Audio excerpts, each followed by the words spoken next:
One crisp autumn afternoon in his first year of middle school, Arata Kouda, Ayumu Murace, is strolling home when he spots this fluffy, birdish mystery creature fumbling around under a vending machine, desperately trying to fish out coins.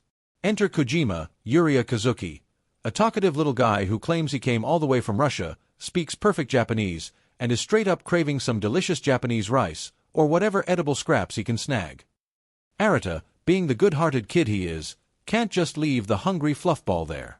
He scoops Kujima up and brings him home. Big mistake. Or the spark that lights up the whole household. The Kouda family is already carrying some low-key tension. Big brother Suguru is in full ronin mode, failed university entrance exams, sulking in his room like a gloomy cloud that rains, don't talk to me, energy on everyone. Once inside, Kujima gets completely carried away by the situation. Instead of a quick snack and goodbye, he basically declares he'll freeload, just until he makes it through winter and spring rolls around. And what's Arata's big move to welcome this weird visitor? He decides to cook tamagoyaki, rolled omelet, for the very first time in his life. Cue the kitchen comedy. Nervous flipping, slightly messy results, but that warm, homemade vibe hits different when you're sharing it with a coin-hunting, rice-obsessed creature who warbles instead of singing. The episode crackles with awkward domestic energy, Kojima's unfiltered personality clashing with teenage hesitation and brotherly gloom, shared meals that feel a tad less heavy, and those quiet moments where the fluffy outsider starts thawing the family frost. The vibe is pure cozy chaos with heart. Autumn leaves swirling outside while something warmer and funnier bubbles up indoors. By the end of this first look, you're already hooked on whether this Russian warbler will survive the cold, and what quirky secrets that soft exterior might be hiding. Did he really cross from Russia, or is there more to this bird than meets the eye? Either way, the house is already starting to gurgle with life. Studio Hibari delivers under director Noriyuki Namata, with series direction by Shinichiro Kimura and episode direction from Atsuko Tanamizu. Sakurako Mitsuhashi, character designs plus animation director alongside Yuka Hashimori, and screenplay by Yasutomo Yamada keep things grounded in the manga's gentle charm while letting the anime breathe. Visually, it nails that inviting slice-of-life aesthetic.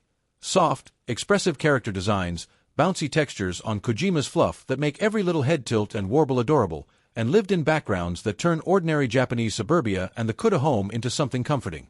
The vending machine scene pops with playful energy, and Arata's nervous tamagoyaki cooking sequence shines with those small, relatable gestures, sweaty palms, shaky spatula, the satisfying roll at the end. Warm autumn color grading contrasts beautifully with cozy indoor lighting, making the whole thing feel like a hug wrapped in falling leaves. Animation is fluid where it counts. Kojima's clumsy movements, the family's reactive faces, and those tender reaction shots sell the humor and heart without needing big spectacle. Voice acting elevates it further.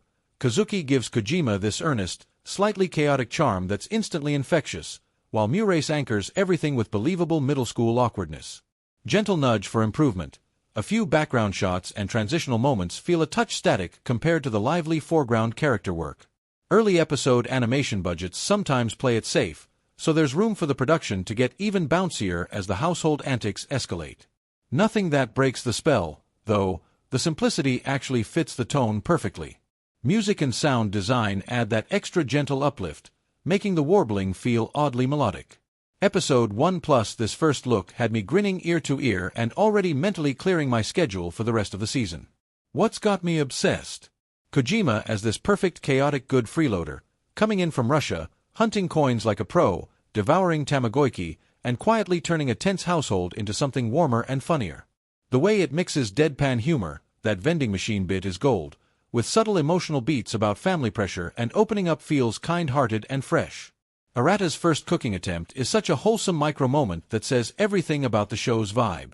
I'm crossing my fingers hard for the series to keep this balance across its run.